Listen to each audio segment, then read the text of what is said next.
Hi brothers and sisters, back for another study.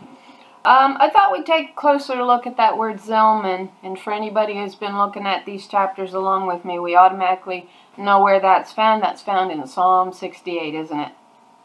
And the word is 6756, and it occurs 3 times, and of course the time we're going to take a look at, it's found in Psalm 68:14. And the definition of Zalmon is a mountain near Shechem, also perhaps a snow-capped mountain of uncertain locations, is what it says in Strong's Hebrew 6756 for the word Zalmon. Zalmon stems from the word Selim, which means shady. I'm silencing the T here. It's T-S-E-L-E-M. And it means shady. T-S-A-L-M-O-N, the name of a place in Palestine and of an Israelite. And of course, did I write the passage down? Psalm 68:14, this is where it's found. When the Almighty, she, scattered kings in the land, it was like snow falling on, where? Mount Zalmon. Or it was like snow falling on the kings that followed who? Solomon. Oh, can we link, you suppose, Zalmon to Solomon in any way? Do you suppose? I think we can. So, if we keep pursuing the word, alright, if you keep running through the words that it gives you, so Zalmon, that is to say, is from T-S-E-L-M-E-L-E-M, which means shady, which is in Strong's Hebrew 6754, which means, guess what it means? An image, form, image, likeness, phantom, image, something cut out. So when I thought of that image, and it took me to Psalm 73:20, and it's the exact same word used. When you arise, O Lord, we identified her number, O Lord, here. Anybody who's watching my channel. As Strong's Hebrew 136, that's daughter Zion's number, who awakens at the end. And she is angered by the image that she sees standing. Of course, the image is this word here, 6754, which is what Zalmon is derived from. So from Zalmon, which is shady, which then takes you to 6754, Selim, which is an image standing. So that is to say, it casts a shade, this image, when it's standing. But it's also found shade standing to your right hand in the sense of an image, in the sense of a spirit, all right, that you don't see, is your understanding, I think, if I got that right. So here we have form, image, shade, linked to Zalmon. Now, I got looking up other words and names such as Solomon. And so, but I'll read this Psalm 73:20 right quick. When you arise, O Lord, that's daughter Israel, you will laugh at their silly ideas as a person laughs at dreams in the morning. And that'll take you to Isaiah 29 where it says, daughter Israel, Ariel, the lioness of God. And it is lioness. It's not lion. Ariel, come here, Ariel. Yeah, that sounds like a male name, doesn't it?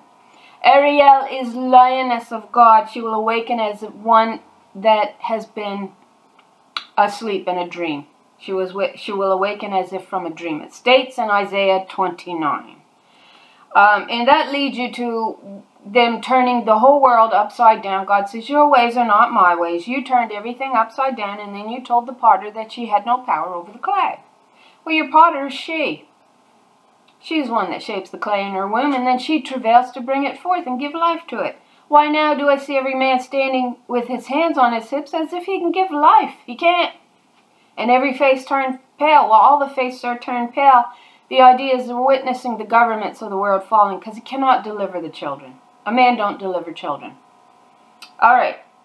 So the image you see standing here, this Lord in Psalm 73:20, which we've looked at in other similar passages, is a male idol. It's the male image of Baal standing. And she said, and you will laugh at their silly ideas as a person laughs at dreams in the morning. You will despise their form. Some of the other passages says fantasies, their dreams, they're daydreamers. But it simply takes you to that image, their fantasies, which is going to take us to that word Zalmon again. To Daniel 2, to the image of Baal standing, which is actually another name for the idol, the calf idol that they made in the wanderings. Yeah. It says, you changed your glory. And we're going to read those two comments that I made under two of my videos, just because I feel it factors into this study. And I'm not doing a very good job. I'm just kind of, you know, showing you what the Lord's showing me in the best way that I can. Like I said, I planned on being done a while ago, but yet I still persist. The world's burning and the world's asleep. They don't realize that a false religion is not going to save you. And sitting on the sidelines, bowing to a religious idol, and saying that you won't partake of the world is actually you doing nothing in the world and allowing men to play God and write the laws while you bow to that false image. So you are contributing to the world that you made, and then saying, well, you know, I'm going to go to heaven, participate in the same kind of world. Yeah. 3 males ruling it? Really? That's what this world is based on. You don't get that? And when they wrote the law and put man and his rights, they specified to woman that that does not include you. You are not a man. You get it? You're not a man. They tell you that all the time. And then when they write men in the Bible, they'll say, well, that means you too, women. No, it doesn't. No, it doesn't. You drove the wedge in. You told us when you wrote the laws and put the word man in there that it didn't include me. Yeah, you're the one that told me I couldn't own property. You're the one that told me I couldn't have a job. And you could say, well, yeah, but that's all changed now. But you've kept in play all the things that keeps me defiled and debased while I keep exalting him. It's not equality. It's a joke. It's all planned. And now we've come right back full circle to a man who's grown breasts calling himself a woman and can deliver children because they've removed the word woman altogether in her definitions.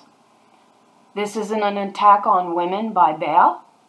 Oh, yes it is, and the Bible testifies to that as being a simple truth. The world testifies to it. Your eye is a fountain of truth. It says, open your eyes and live. But the world's burning and you all sit to the sideline and say, well, we're supposed to bow. No, you're not. You're supposed to go study the Word through the Holy One. And then you wonder why the world's burning and you're still here, because you've helped shape it. And then you think you're going to flee to the same kind of ideology that shaped this one? Come on, folks, wake up. Open your eyes. Reason. Make sense. So Daniel 2 is the image that she laughs at. And if you continue on looking at that word image 6754, which Zalmon does eventually show you, it's not the first word you hit on, it's the second one after that. It means image, a vain show from an unused root, meaning to shade, a phantom. Figurative, it's an illusion, a resemblance, hence a representative figure, especially an idol. Image, a vain show. Baal. That's Jesus of the new. Not Joshua. That's Jesus. Because Jesus had the horns of a lamb, but he really spoke like a dragon. I am the only begotten Son of God, Father. And it's the men writing these words into his mouth, putting these words into his mouth. It's really Joshua in Zechariah chapter 3 who is the beloved. And he never spoke these grand words. He knew who resurrected him, and that was God, and we'll discuss that in a minute. But when we get looking at Solomon's name, his name, of course, was said to mean a man of peace. But there's alternative spelling of Solomon is Solomon. Solomon. Gee, where did we hear that? Lord of the Rings. Solomon. Well, it just keeps resonating in my head. So related names is Salmon and Zalmon. That's a lot like Zalmon, isn't it? So Salmon, Jewish, Ashkenazic, from the Yiddish male personal name Zalmon, derived via a German form from Hebrew, Shlomo, see Solomon it says, reduced for of Solomon. So I'm going to tell you that Zalmon is actually just simply another name for Solomon. You can go do your own studies on this, and maybe some of you have. I've been a bit delayed on some of my studies. So I think Psalm 68:14, and like I said, for anybody who's watched my channel, you know this is a chapter that we've been in extensively and looked at. But it says, when the Almighty, she, scattered the kings in the land, it was like snow falling on Mount Zalmon. Or it was like snow falling on the kings that followed Solomon. So that's my rendering. And that's going to take you to Psalm 2, verses 1 to 3. Okay, so we're going to pull that out and we're actually going to read it. That's near the end here.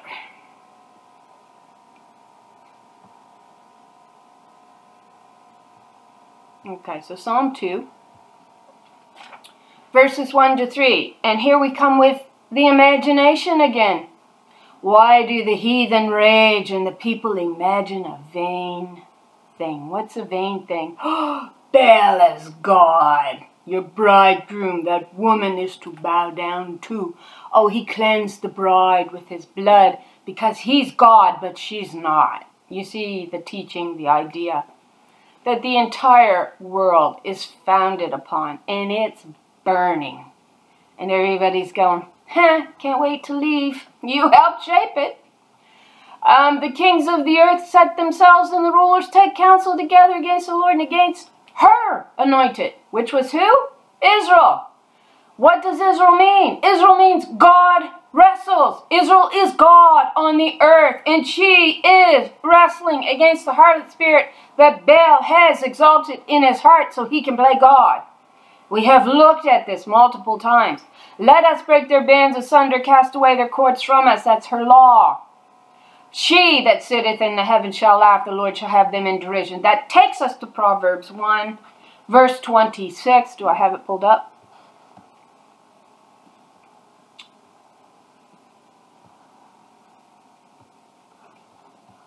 (26) says, I also will laugh at your calamity. I will mock when your fear cometh. Why? Because I have called and you refused. I have stretched out my hand and no man paid attention, no man regarded. But ye have set at naught all of my counsel, and you would have none of my correction. You wouldn't listen to me. So she says, I also will laugh at your calamity. The world's burning right now. She's laughing, I believe. I will mock when your fear cometh, because when I called you didn't listen. How long, ye simple ones, will ye love simplicity? And the scorners delight in their scorning, and fools hate knowledge. You won't listen to nothing wisdom's got to say. And that's who's talking here in Proverbs 1. Wisdom crieth without, she uttereth her voice in the streets. She crieth in the chief places of concourse, in the openings of the gate in the city she uttereth her words, saying, how long, ye simple ones, will you love simplicity? Ignorance. Yeah. Things that make no sense. Yeah. A man gave life to all things. That's the wicked imaginations of their foolish hearts and minds. They turned away from the true living God that could give life. Not he. She crieth in the openings of the gates in the city, she uttereth her words, saying. Now, the gate here is going to take you back to when Jesus supposedly says, oh, that there was one who could give me water from the well at the gate. She's here at the gate, wisdom is. That's right. It's not a man that provides you with the water. It is wisdom. It is her daughter Israel that does so. Her daughters. Go read Proverbs 9. Her maidens are crying out in the high places to give you wisdom. And they rejected them. They didn't want them. So she's crying in the city. She's uttering her words, saying, how long, you foolish ones? Turn you at my reproof. Behold, I'll pour out my spirit unto you. I'll make known my words unto you. I will teach you. Because I have called and you refused, I have stretched out my hand, and no man regarded, no person, no woman either. But ye have set at naught all my counsel, and would have none of my correction. You wouldn't be corrected. You don't want to hear the truth. The Bible says you cannot receive the truth. This world can't receive it. It wants nothing to do with it. They're too busy playing God. I will also laugh at your calamity. I will mock when your fear cometh. So that, like I say, that takes us to Psalm 2. Who's speaking in Psalm 2? She that sitteth in the heavens will laugh. The Lord, that's 136, daughter Israel, shall have them in derision. That's the one enthroned in the heavens. The one that's enthroned is mentioned in Isaiah 52 also. But the kings here that says, let us break her bands asunder and cast away her cords, that's daughter Israel, from us, that's her laws. And they are a gentle law, the gently flowing waters of Shiloah. You reject it, you didn't want. And the kings took counsel and set themselves against the anointed one, the Holy One of Israel, the daughters of Israel. So here you got Psalm 68:14, when the Almighty, she scattered kings in the land, it was like snow falling on Mount Zion. Now it says like snow, right? So you're getting an allusion to the presence of God in all of the signs of what that presence and its return looks like in Isaiah 64, I believe. I don't think it's Isaiah 63. Pretty sure it's Isaiah 64. And it's akin to a volcanic eruption. That's right. Go read it for yourself. Don't rely on me telling it. Go study the word. Go study the truth. Figure it out. All right? So, it was like snow falling on Mount Zalmon. Or, I'm going to say, it was like snow falling on the kings that followed Solomon and his image that he made. Now, we've understood how that came all about. And for those who don't, I'm going to read the two comments. If you haven't gone and read these two comments that I've posted under these last two videos, one on each channel, I'll read them for you. So, those are the kings. So, we know it's King Solomon as being the man, 666, who built the beast system up. We know this. We realize that he got 666, I forget, it's not pounds, it's, oh, I can't think of the word, weight of gold that come to him in a year, and I suggest it, and this is the only place you'll find the number 666. Other than in Revelation in the mentioning of a man, his number being 666. 666 is a symbol of a covenant. It's a symbol of the harlot covenant, or a man who built himself up as the Lord and God, with the harlot spirit exalted in his heart. And the harlot is really just Baal himself, because he's got his head on her body. And basically she's teaching his laws. That's what it means. She's not using her own brain. Because, well, he's told her that she can, it's useless, it's of no value to the shaping of the world, and she'd better listen to him, Baal, hubby, bridegroom, Lord and master, and God. No, he's not God. The daughters of Israel were called God upon the earth. The presence of God, Mother God from above. And he built the beast system, all right? So what's another word for a beast? A bully. The bully. That's right. Beast is a bully. All right, now, we're just going to move around a bit here. I'll also post a link to Zalmon, which is this word Zalmon is Solomon. I'll post the Wikipedia link to that because you might be able to pick a few things up out of that for yourselves. So we see, actually, King Solomon also being a bully. A beast, really, is what he is. A beast is a bully. We say, you beast, you bully, you tyrant. Yeah, that's what he was.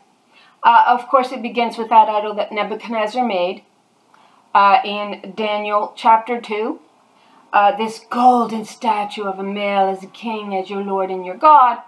And we see each successive kingdom after that building on this image And I learned a few things on that. And for anybody who wants to look at these successive kingdoms and the kings that supposedly ruled, you realize all of these wicked religious systems that build a man up really contributed to adding a part to that image. You really do begin to see that.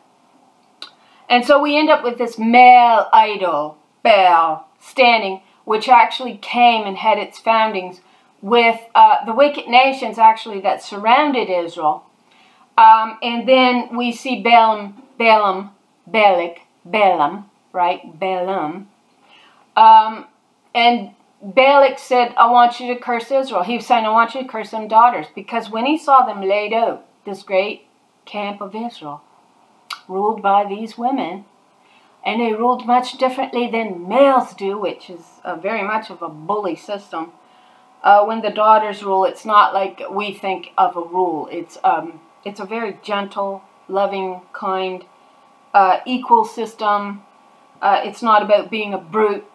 It's not about showing your power and throwing it around and telling somebody to get down at your feet and to bow and to serve you. That's not what this is about.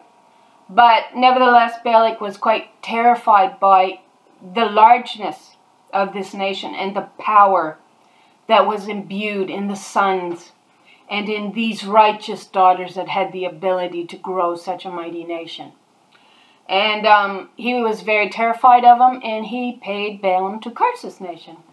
And when Balaam couldn't do that, he said, get your women, send them in, and we'll contaminate the woman's seed that way, and we'll take her out.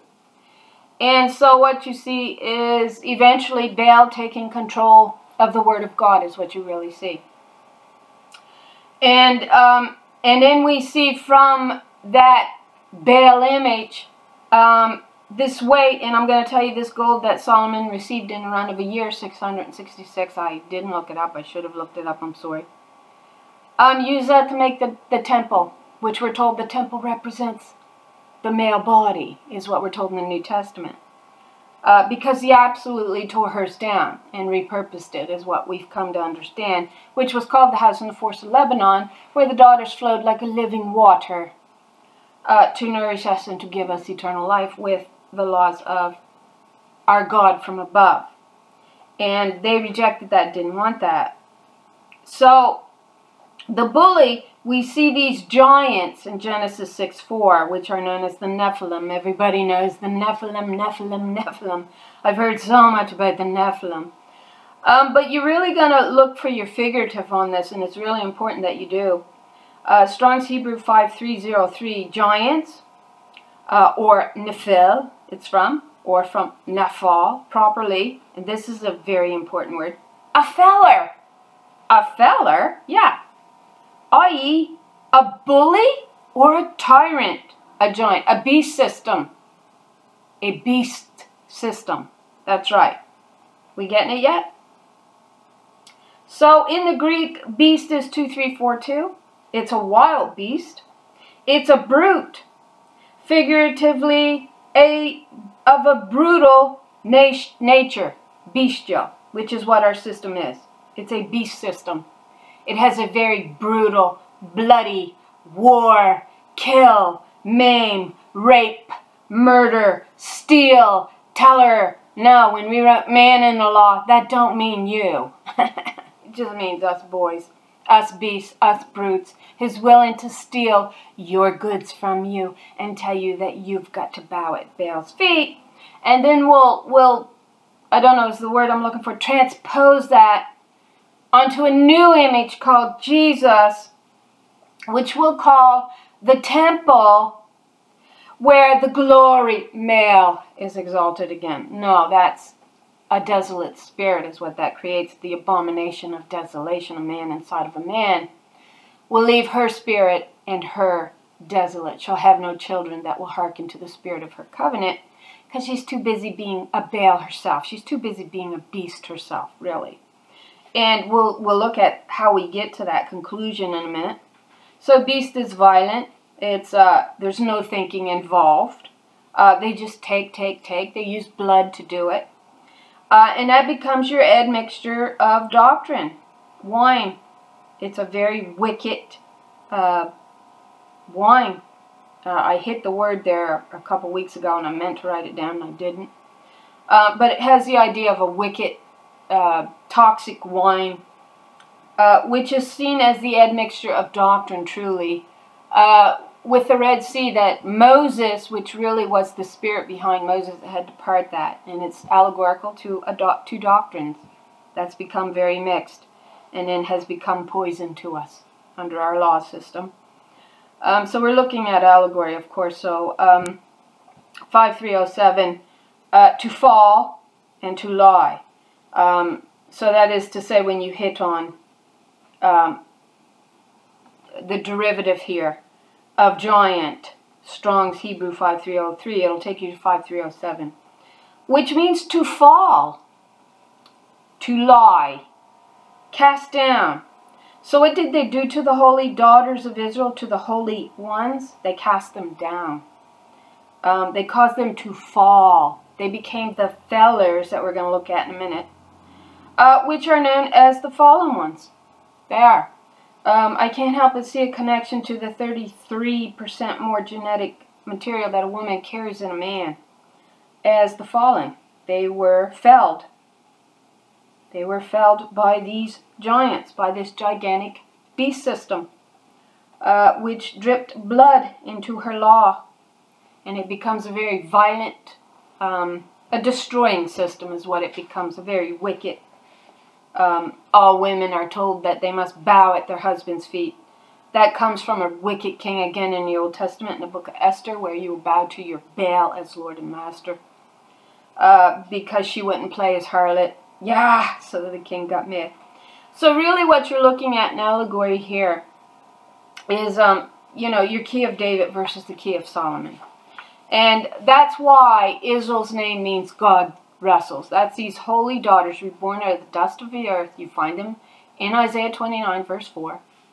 Holding no guile on their tongue. They are holding the original covenant of Mother God. And, yeah, I forgot where I was going. But they were in a torpor. They were in a deep sleep, which is to that fall into lie. Now, okay, yeah, that's where I was going next. So we're going to just look briefly at Psalm 74 and see what it says. And it is so concerning the house and the forest of Lebanon and what these men did to it. So we'll just read a couple of verses. You can pick them up for yourself, or maybe we'll read 3. We'll start in Psalm 74, verse 4. And the daughters are saying, have you rejected your congregation? All right, if you go in and you read Psalm 74, it's the congregation of these women that you also see identified in Psalm 68 as a congregation of women that met in the north, which is the house and the forest of Lebanon. And these men are coming against these trees in the house and the forest of Lebanon. And this is what they say, this congregation, Psalm 74, verse 4. Your foes have roared within your meeting place. They have unfurled their banners as sign. Their banners. That's right. They took your argument, your stronghold from you, which you were to be founded upon. And she's going to cause this lying stronghold to fall. And you see this image in Daniel 2 being felled in a very different manner by the stone that is cut out without hands, which is representative of the capstone in Zechariah 4, which is identified as a feminine. It is these daughters of Israel reborn out of the dust of the earth. All right? You also see her lying as a dove, burned to ashes in Psalm 68, and her number is so 136. So your foes have roared within your meeting place. They have unfurled their banners as signs, like men welding axes in a thicket of trees and smashing all the carvings with hatchets and picks. So this is these men roaring into the house and the forest of Lebanon. Now, we've looked at this multiple times. And the house and the forest of Lebanon appears very much to be the place where the government of God met, which was identified as a congregation of women that met in the north. And from there they would flow like a living water into the so-called male temple, where they were to take out her laws that was gave to her by God from above into the land, and they were to enforce it in a very gentle manner. And these men turned on him. Solomon's one of them. He daubs up the gates in the wall of David, his father, denying the key of David, which is these living daughters, these holy ones of Israel. We also see him being murdered. We've discussed it on and on. And we also know that it is King Solomon in view in Ezekiel 28, and he is in Tyre, which Tyre is just another name for Lebanon. And we know it's him because we can only identify one man wiser than Daniel in the scriptures. And it states as such in Ezekiel 28, it says, "Thou art wiser than Daniel." Well, who was wiser than Daniel? King Solomon. That's who. And he daubed up the gates, and he took wives from the surrounding Adamic nations. And that's your key of Solomon. It becomes a harlot spirit that at first becomes exalted in his heart, and then the harlot spirit that's exalting a man who he's got exalted in his own heart himself. He's in love with himself, is basically. And that is the abomination of desolation. She'll be a desolate spirit. She'll have no children. Yet more are the children of the desolate than of she, Baal, who has a husband. And she is considered Baal because she is teaching him. She's teaching exactly what he wants. She's not using her own head. And she does so have her own head. Okay. And then if we go to Isaiah 14 verse 8, if we understand this feller here, this giant, this beast, and you're going to have to use your own brain to connect all of this together, because if you Google, let me see here, I got it pulled up, where is it? Just a second here. Okay, so maybe I don't got it there. Okay, logging. Logging is a process in which trees are felled, cut down, usually as part of a timber harvest. So these are your fellers, all right? Which is going to take you back to the giants. A bully or a tyrant, properly from Nephal, a feller, a bully or a tyrant, a giant. So what were they felling? Well, if you go to, again, like I say, Psalm 74, we see them felling these trees. Like men wielding axes, all right, in a forest. And that takes you to the house in the forest of Lebanon, which is these women. They were cutting them down. That's what they were doing. They were being bullies. They were saying, no, we're going to listen to our own laws and we're going to write them. You're not God. And yet she's identified as God. Wrestles, Israel is. And the God of this world, and also your mother from above, who is God above also. And so, what does she say? This is what they say in Isaiah 14, verse 8. Yea, the fir trees rejoice at thee, and the cedars of Lebanon, saying, since thou art laid down, no feller has come up against us. No feller. Those woodcutters. And it's identified as woodcutters in some of the other translations if you want to go look at that. And this is important because this is where,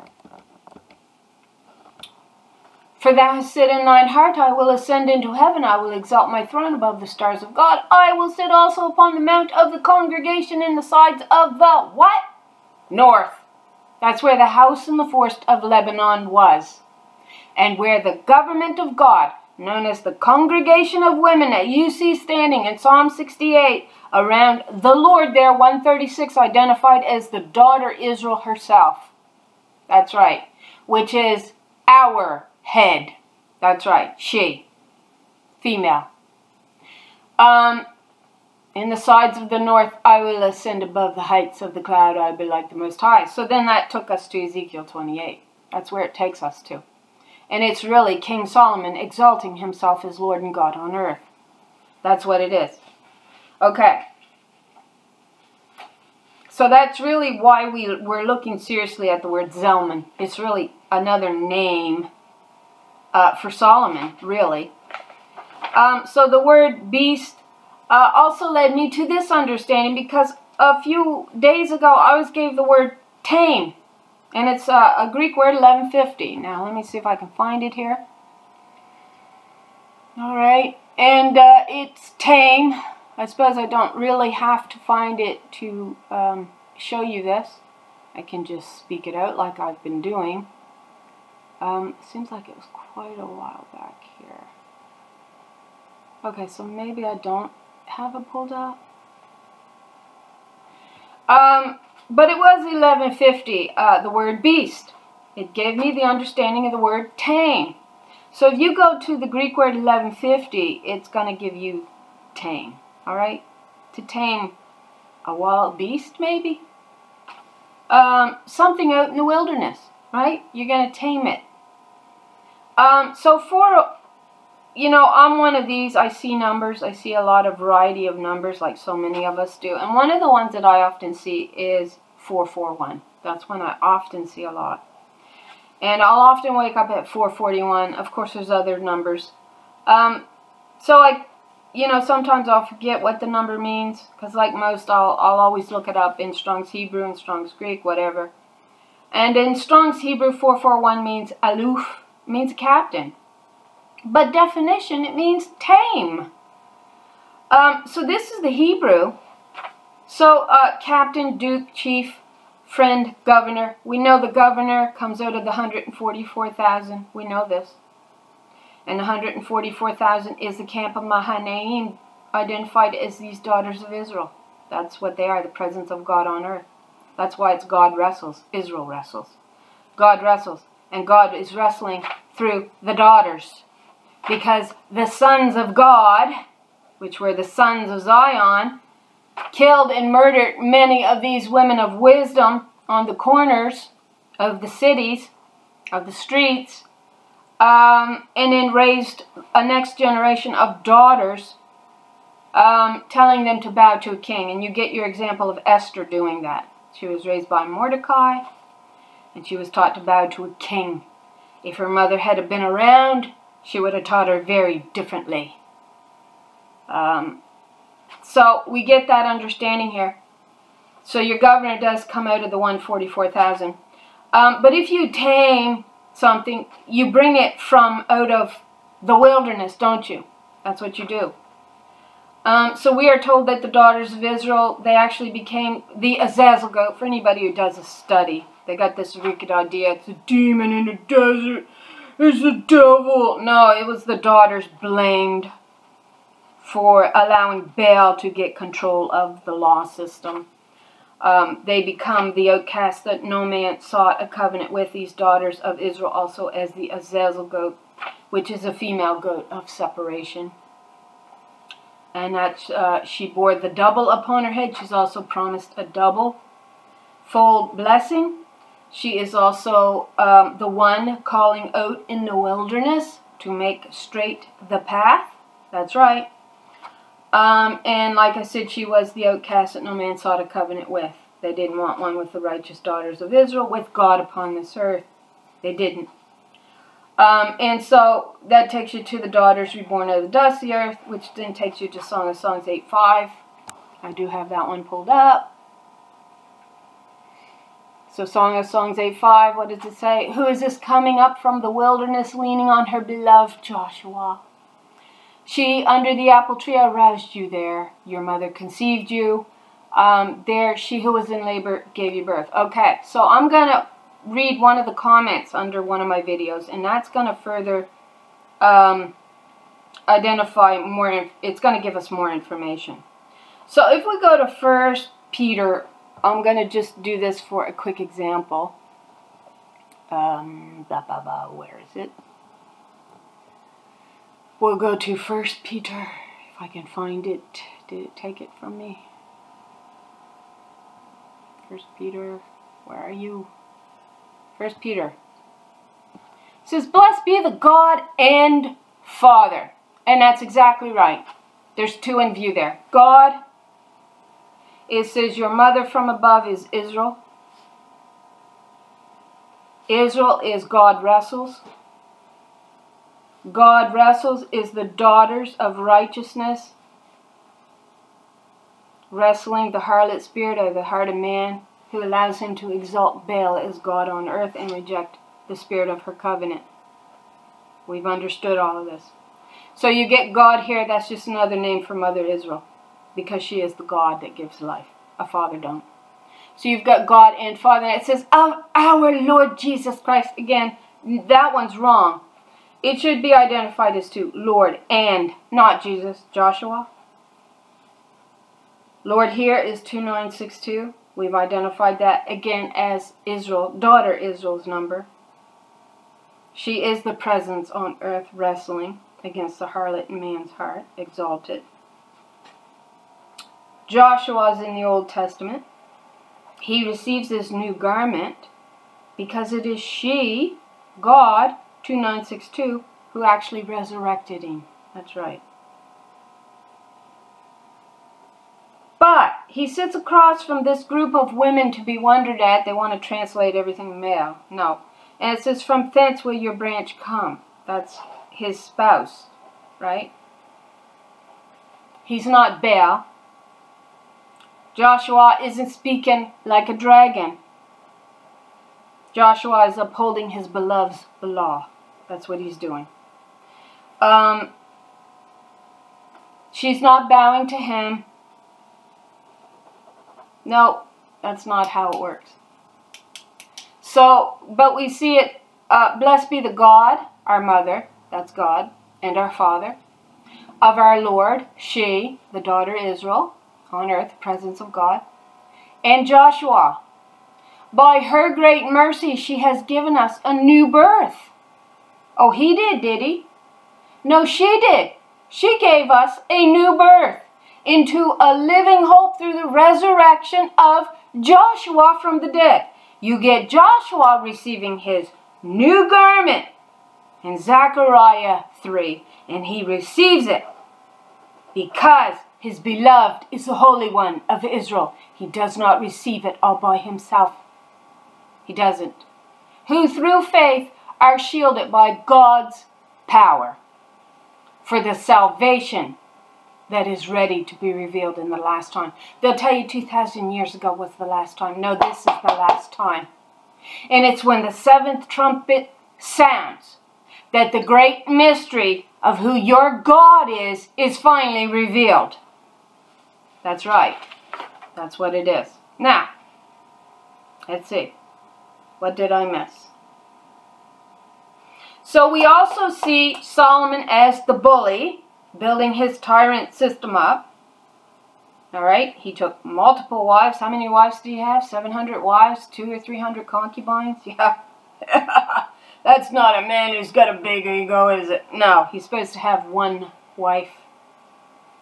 Just like that man, that priest in the book of Judges, who went running after his concubine that he had the nerve to call a harlot. He was the harlot.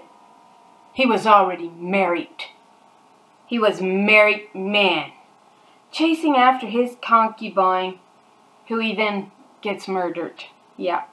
Anyway, but we see him being the bully, and it is King Solomon identified in Micah 2.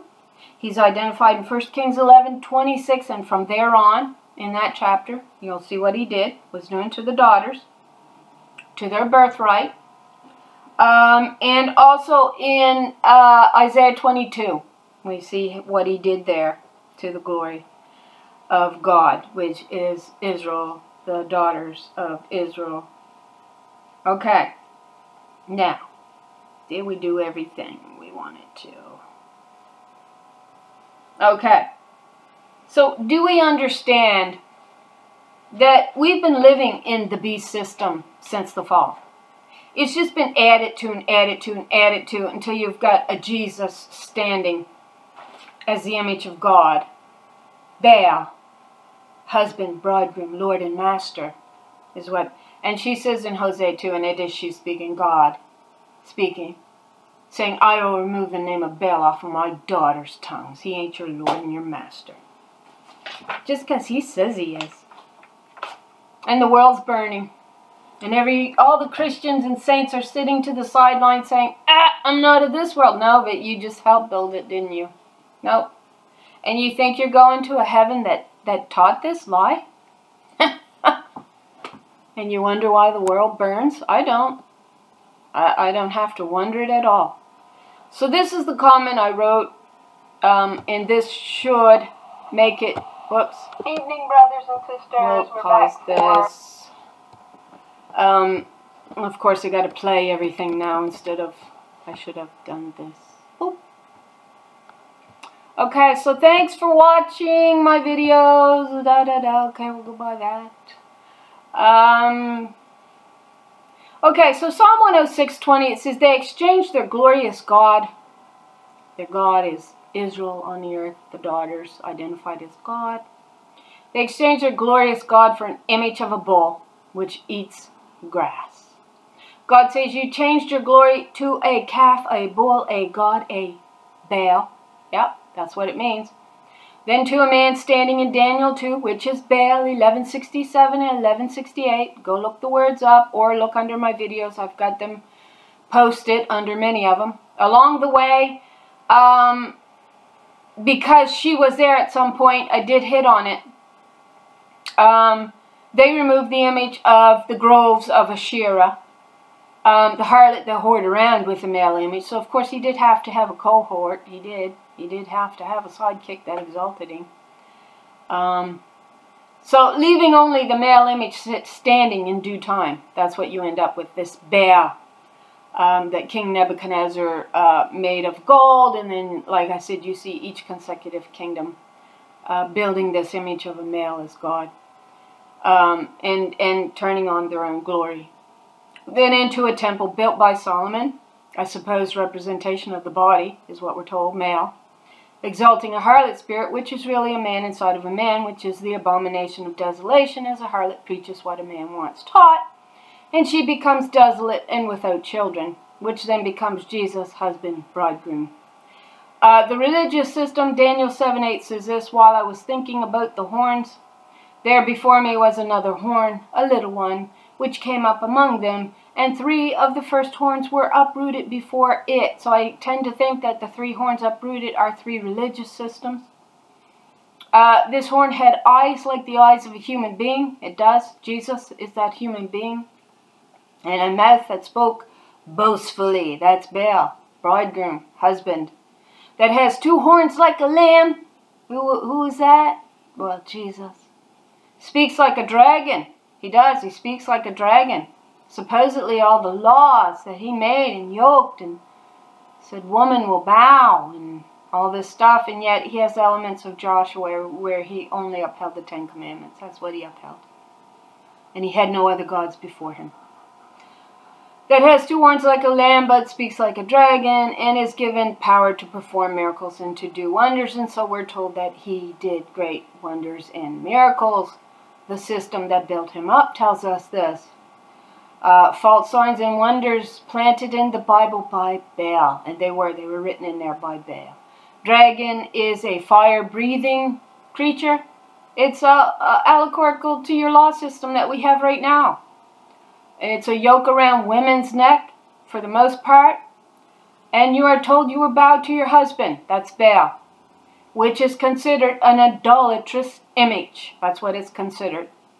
Golden calf, the figure is probably representative of the Egyptian bull, god Apis, in the earlier period, and of the Canaanite fertility god Baal in the latter days. So there we see how your image becomes a man, your husband, your bridegroom standing that you must bow down to. So here we did give it, Hebrew 1168, Baal. It is the same as Baal, little B-A-A-L. Baal, a Phoenician deity. Baal, plural, is Baalim. So it's linking us back to Baalim. So you better study him. Hebrews 1167, Baal. It's from Baal, a master. Hence, we want to look at husband. That's what we want to see in that. Who thinks he's your Lord and Master.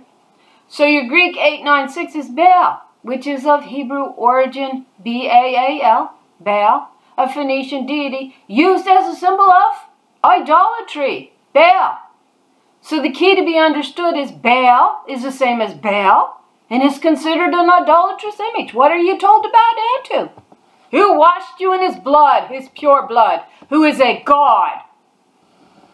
So the bride ain't a god because she had to be washed. A god shouldn't have to be washed.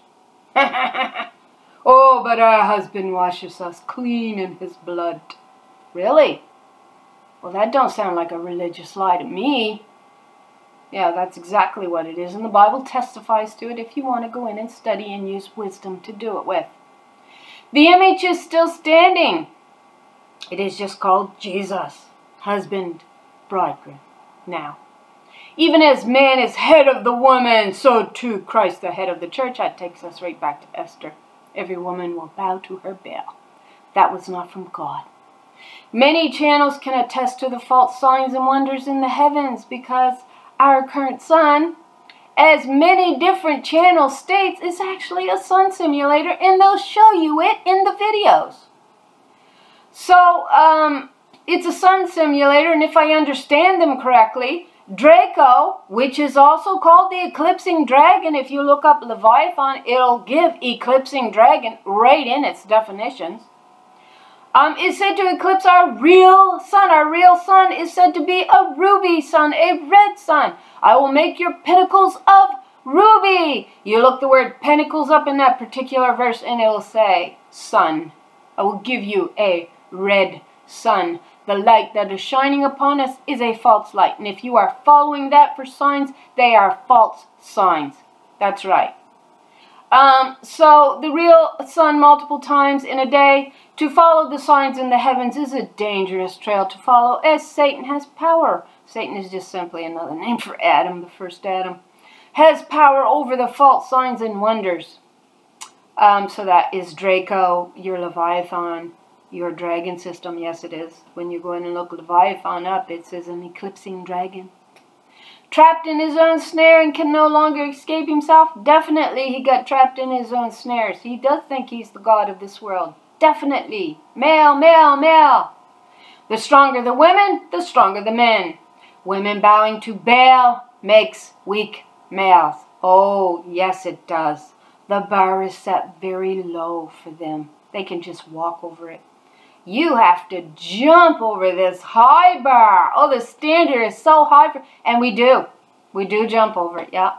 The whole time bowing to Baal's lie.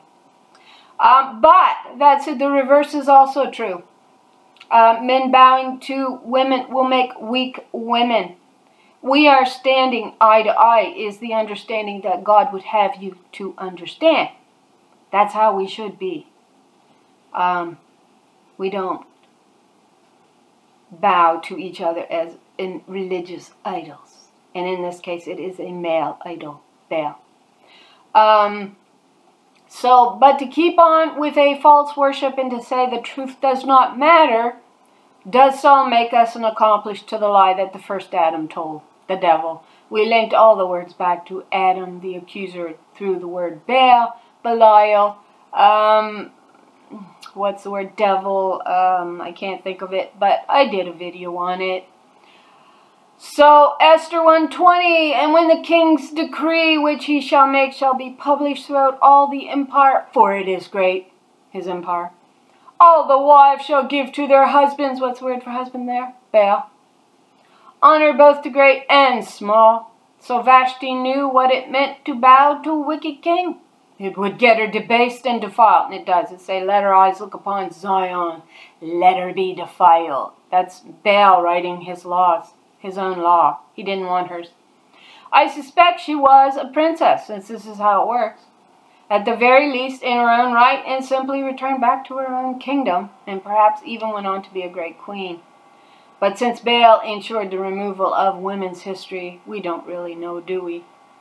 Micah 4:11, now also many nations are gathered against thee that say, let her be defiled, and let her eyes look upon Zion. But they know not the thoughts of the Lord, neither understand they her counsel. For she shall gather them as the sheaves into the floor. Arise and thresh, O daughter of Zion. For I'll make thine horn iron, and I will make thy host brass, and thou shalt beat in pieces many people. And I will consecrate their gain unto the Lord, and their substance unto the Lord of the whole earth. So this takes us back to the firstborn, which is identified as the north kingdom. The firstborn is a daughter Israel. Judah is representing the son.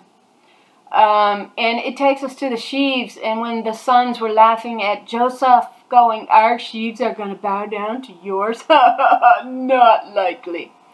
But what gets missed in the whole telling of the tale is that God on earth is defined as the camp of Mahanaim, which is with the Shulamite, the shepherdess, and is identified as she-goats. It's a group of 144,000 daughters holding no guile on their tongue. And that's why you get this understanding in Romans 11 where it says, God says, I have reserved 7,000 to myself that have not bowed their knee to the image of Baal as God. And then if you run down through Romans 11, it speaks of the first fruits being holy because they are cut from the roots of the original tree, which is Israel, their mother. So, Genesis 49:22, Joseph is a fruitful bough, even a fruitful bough by a well, whose branches, the word for branches there is really daughters, run over the wall. 23, the archers, the word there is Baal, husband, have sorely grieved her and shot at her and hated her. This would take you back to Solomon, building the beast system, daubing up the gates and the wall of David his father, and they have shot at her and hated her. But her bow means her covenant, means she has the ability to fire arrows back. I think that's why you see the one on the white horse having no arrows. They're already in the earth. They're already in the earth. And she has her bow with her. It's her riding forth into battle. That's right. And she's going to prevail over her enemy. Abode in strength in the arms of her hands were made strong by the hands of the mighty God of Israel. From thence is the shepherdess, the stone of Israel. Deuteronomy 32:18, you were unmindful of the rock that bore you, carried you in birth. Yep, you know, she's carrying you like a child, and you forgot the God who gave you birth. That's right, that's not Father. Father, don't get all these foolish imaginations. Oh, wicked, and the world's burning, and you don't care to make sense. So I ask the question, is your covenant abiding in strength by the Almighty?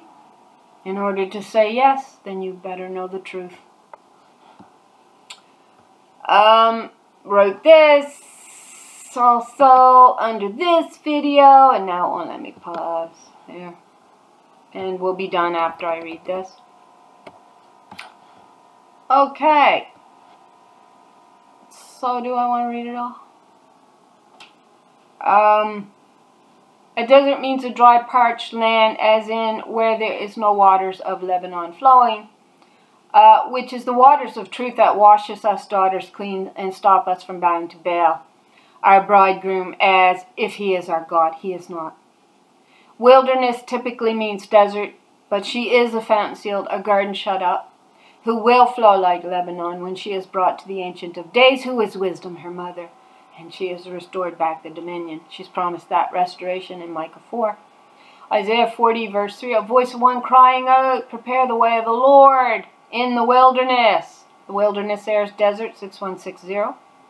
Make a straight highway for our God in the desert. Song of Songs 8:5, who is this coming up from the wilderness, leaning on her beloved? Under the apple tree I awakened you. There your mother was in labor with you. There she who bore you was in labor. She is born from the roots of her mother Israel. That's Romans 11:16. For if the first fruits be holy, the lump is also holy. That's the body, the lump. And if the root be holy, so are the branches. You see? She is the voice, that's the spirit, reborn out of the dust of the earth with the living waters of truth to transform and to resurrect.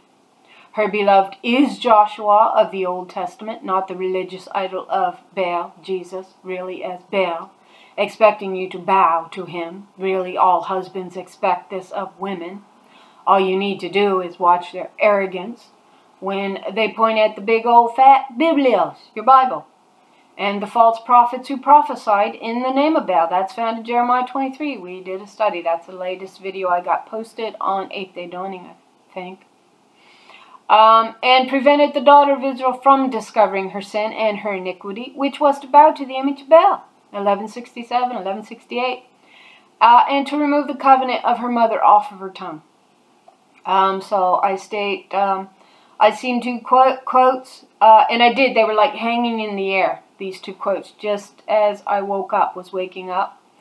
It was a quick early morning vision of September 27th, 2017, because I usually write them all down.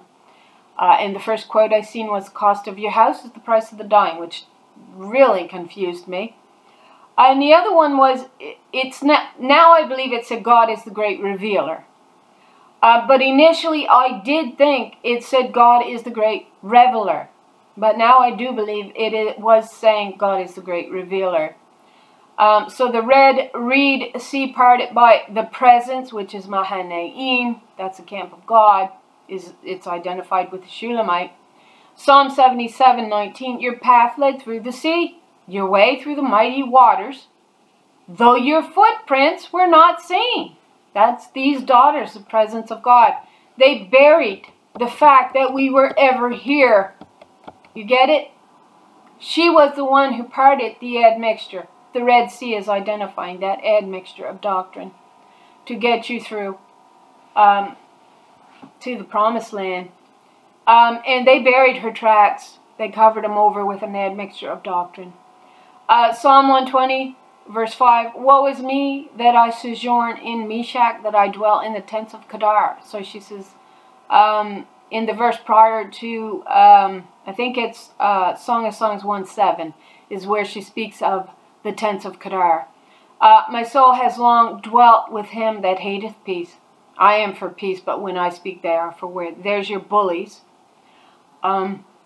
Your beast, who then becomes giants, a giant system that begins to rule the world with a lie. Man is God and will write the laws, and that don't include you women. So they steal from you, is what they do. Daniel 2:47, the king said to Daniel, surely your God is the God of gods and the Lord of kings. She is the Lord of kings. She is. She's also the Queen of queens and a revealer of mysteries, for you were able to reveal this mystery. In the New Testament, revealer would be your Strong's Greek 601, and it means apocalypto, to uncover, to reveal, from 575. And from 2572, which means to cover, properly uncover, revealing what is hidden, what has been veiled and obstructed, especially its inner makeup, meaning the Spirit of God. Figurative, to make plain, to manifest the truth, which apparently gets manifested at the blowing of the seventh trumpet. This mystery is revealed. So Revelations, are these two verses really saying the same thing? Daniel 12:1, at that time, it's she who is like God. It's not he who is like God. She, Mi-Ka-El, is she who is like God. That's Israel, the daughters of Israel reborn. The great principles, that's your first fruits. Your principles are found in wisdom. She is the principal thing. She is the chief of the kingdom, it says. Who protects your people will arise. And they do. They arise with the truth on their tongue. The true principles of God in heaven. And it don't come from a man. He ain't your water. She is. There will be a time of distress, such as has not happened from the beginning of nations until then. So it's telling us a lot about our history right there. But at that time, your people, everyone whose name is found written in the book, will be delivered. Multitudes who sleep in the dust of the earth will awaken, some to everlasting life and others to shame and everlasting contempt. So is this the verse, the same one in Revelations 12:5? And she brought forth it's a daughter. It's daughter Israel, daughter of woman. It's not a son of man. Man don't give life. Woman does, number one. But this is a daughter, and this is the daughter of woman that gets brought to wisdom, her mother. And who was to rule all nations with a rod of iron, and her child was caught up unto God and to her throne. Isaiah 52 and Psalm 2. Both are about the daughter Zion, in spite of the male pronouns that they use. Go do your study. Daughter Israel is identified as the light of the world that resurrects the dead. Isaiah 9:2, the people are walking in darkness, but they have seen a great light. So it's talking about the dead on the other side of the veil. Yeah, that's what it looks like it's talking about. They're witnessing our light shining. We're getting brighter. We're smartening up. We're reasoning out the truth. And by doing such, it seems like we are opening up the correct pathway for these, for the dead to be restored back to life. That's what it states. So on those living in the land of deep darkness, a light has dawned. But there's another way of looking at that. We're dead. We're living here, but we're really the dead walking. So you have that allegory there too to look at. So read the chapter Isaiah 9 for further understanding. Even though they say male, it is she. Isaiah 26:17, as the pregnant woman approaches the time to give birth, she writhes and cries in her labor pains. Thus were we, the daughters of Israel, presence of God, the camp of Mahanaim, before you, O Lord, our mother. We were pregnant. We writhed in labor. We gave birth as it seems only to wind. That's empty doctrines, 4:17. In your Greek, you'll get your figurative. We could not accomplish the deliverance for the earth, nor were the inhabitants of the world born. It's up to us to do that, not a man. Oh, he travailed on the cross to bring forth the children. A man cannot give life to the children, only she can. Your dead will live, their corpses will rise. Empty doctrines. We could not accomplish deliverance for the earth, nor were the inhabitants of the world born. But your dead will live. Their corpses will rise. You who lie in the dust, awake and shout for joy. For your dew is as the dew of the dawn, the light. That's Israel, the daughters. And the earth will give birth to the departed spirits. These daughters who are called Israel will deliver the children through the true light of God. And the word, that's the dew of heaven. Not man. Not a man-made religious theology that says Baal a man saves with his blood. That's the admixture. That's the violence. And she became much like him. Baal, teaching Baal. She's got his head, teaching his religious lie, and being every bit as much a brute in some ways as he is by teaching a lie. You have tossed your children to the fire. Because you rejected the truth. You haven't received it. So, the New Testament, in most parts, were written by the men of Baal. That's the continued building on this image of man as your God. Of Baal to keep the daughters of Israel from picking up their head and delivering her children. The stronger the women, the stronger the men. Women bowing to Baal makes weak males. But again, the reverse is also true. So there's the video. I'm sorry it's so long. There was a lot to be discussed in this. Oh, my hair's a mess. Thank you for watching. I pray the Lord blesses you in the abundance of that water, in the abundance of that truth. And I hope y'all have a really nice day. And thanks for watching. Please share. Share the video, share any of the information that you want to share. Feel free. The only way the truth is going to be known is if we share it, if we spread it, if we freely give of what the Lord has shown each and every one of us. You know, the idea of weaving a new body together it's to dismantle those lies of Baal, where these kings hold together a lie, but it's a body that cannot hold together. And you get that identified for you in Isaiah 59. The web of lies cannot hold together. That's why we die. It's a lie. It can't weave a body together. It's only when we daughters begin to share this truth and weave that truth all together and share it with any who's got a willing heart to hear the truth and to know it when they hear it. There's a lot out there don't seem to know the Word of God very well. You can speak on certain things without really making a reference to a verse, and they seem totally lost because you are making a reference to a verse, but yet they don't seem to know it. So I question a lot of these people who call themselves Christians. They've never really been in the Word to study the Word. And again, and that's where you get caught in a snare when you don't study. And to study is much different than just to skim and to read something. So again, I thank you all for watching. I pray you're blessed with an abundance of truth, and I hope you all have a really good afternoon. So thanks.